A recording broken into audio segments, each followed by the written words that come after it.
10 సంవత్సరాలు ఇష్టారాజ్యంగా రాజ్యం చేశారని, జగిత్యాల జిల్లాలోని రోళ్లవాగు ప్రాజెక్టును ఆధునీకరణ ఎందుకు పూర్తి చేయలేకపోయారని, రోళ్లవాగు ప్రాజెక్టును మరో కాళేశ్వరం ప్రాజెక్టుగా మార్చారని కాంగ్రెస్ సీనియర్ నేత తాటిపర్తి జీవన్ రెడ్డి స్థానిక ఎమ్మెల్యే డాక్టర్ సంజయ్ కుమార్ను ఉద్దేశించి మరోమారు ఘాటు వ్యాఖ్యలు చేశారు.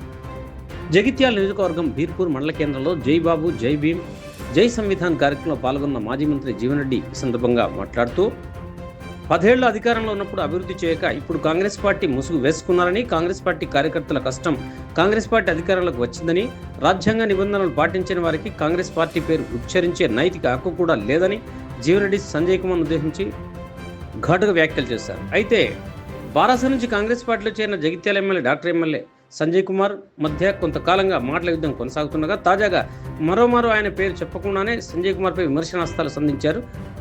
జగిత్యాల జిల్లా బీర్పూర్లో ఘనంగా జై బాబు జై భీము జై సంవిధాన్ కార్యక్రమంలో పాల్గొన్న జీవన్ రెడ్డి ఈ సందర్భంగా ఈ వ్యాఖ్యలు చేయడం ఆలోచింపజేస్తోంది. 150 కోట్ల అది మరో కాళేశ్వరం ప్రాజెక్ట్, అది మరో కాళేశ్వరం ప్రాజెక్ట్ అయితే 38,000 కోట్లతో ఆరంభమైన ప్రాజెక్ట్ 1,20,000 కోట్ల కాళేశ్వరం. ఇది కంటే 60 కోట్లతో ఆరంభమైన ప్రాజెక్ట్ 150 కోట్ల ఎవరి జేబులోకి పోతుంది ఈ సొమ్మంతా? ఎవరి జేబులోకి పోతుంది ఈ సొమ్మంతా అని చెప్పి అంటున్నాను నేను. అన్నాడు 10 ఏళ్ళు దోచిన సాలగన్నట్టు ఏదైతుందో మళ్ళీ కాంగ్రెస్ ముసుగేతో మళ్ళా దోస్తారు కడుతున్నారా మీరు? దయచేసి ఏదైతున్నదో పేద ప్రజల పక్షపాతి కాంగ్రెస్ పార్టీ, పేద ప్రజల పక్ష నిలబడి పోరాటం చేయడం ప్రతి కాంగ్రెస్ పార్టీ కార్యకర్తలకు తీర్చి అని చెప్పాలి. అధికారం కావాలి తల్లి అందరికీ. నువ్వు 10 ఏళ్ళు రాజ్యం చేస్తే నువ్వు ప్రజా ఆలోచనకు అనుగుణంగా పాలన చేయలేకపోయావు కాబట్టే ప్రజలు మార్పు కోరి. ఈ మార్పు ఎందుకు వచ్చిందమ్మా? మీరు ప్రజాభిప్రాయం మేరకు పాలన చేయగలిగినట్టయితే మార్పు వస్తుండేనా? మార్పు వచ్చింది ఎందుకు? మీ పాలన ఏదైతుందో ప్రజా ఆకాంక్షకు అనుగుణంగా ఇది కొనసాగడం లేదు కాబట్టి ప్రజలు మార్పు కోరి వాళ్ళ కాంగ్రెస్ పార్టీకి అవకాశం ఇచ్చింది.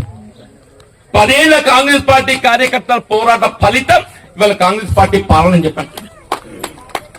10 సంవత్సరాలు చెమటోడ్చి అని చెప్పంటున్నా సాధించుకుంది వాళ్ళు ఈ కాంగ్రెస్ పార్టీ ప్రభుత్వం. దీని మీద ఎవరికైనా హక్కు ఉంటుందని చెప్పంటే ఆనాడు 10 సంవత్సరాలు ఎవరైతే పోరాటం చేసిందో ఆ కాంగ్రెస్ పార్టీ కార్యకర్తలు మాత్రమే హక్కు ఉంటుంది మనం చెప్పండి.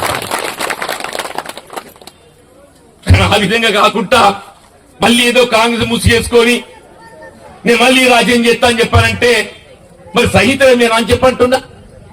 నువ్వు 10 ఏళ్ళు ఏదైతుందో కాంగ్రెస్ పార్టీపై దౌర్జన్యాలు చేసి నిరంకుశ పాలన చేసి ప్రజా వ్యతిరేకంగా వ్యవహరిస్తే ప్రజలు ఏదైతుందో మార్పు కోరి కాంగ్రెస్ పార్టీకి అధికారం కల్పిస్తే మళ్ళీ నేనే రాజ్యం చేస్తా. ఏ కాంగ్రెస్ పార్టీ కార్యకర్తలకు పాలన చేత కాదా?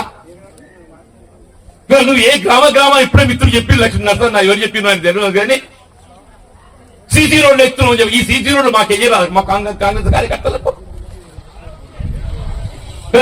గ్రామాలు ఏదైతుందో కాంగ్రెస్ పార్టీ ముసుగులో నువ్వేదైతుందో ఎన్ఆర్ఈజిఎస్ లో సీసీ రోడ్లు వేసే కార్యక్రమాన్ని చేపడుతున్నావో ఈ కార్యక్రమం కాంగ్రెస్ కార్యక్రమం చెయ్యరాదా? ఇది నేర్పడానికే నువ్వు ఇవాళ కాంగ్రెస్ ముసుగేసుకుంటున్నావా? ఇది నేర్పడానికి కాంగ్రెస్ ముసుగేసుకుంటాం అని చెప్పంటాను నేను. ఇవాళ ఏదైతుందో ఈ రాజ్యాంగ నిబంధనలు రాజ్యాంగ పరిరక్షణ పదాలు దినేష్ గారు ఏదైతుందో అనుభవజ్ఞులు వారి లాంటి సీనియర్ నాయకులు పరిశీలన రావటము నిజంగా మన ప్రాంత అదృష్టం నేను భావిస్తాను.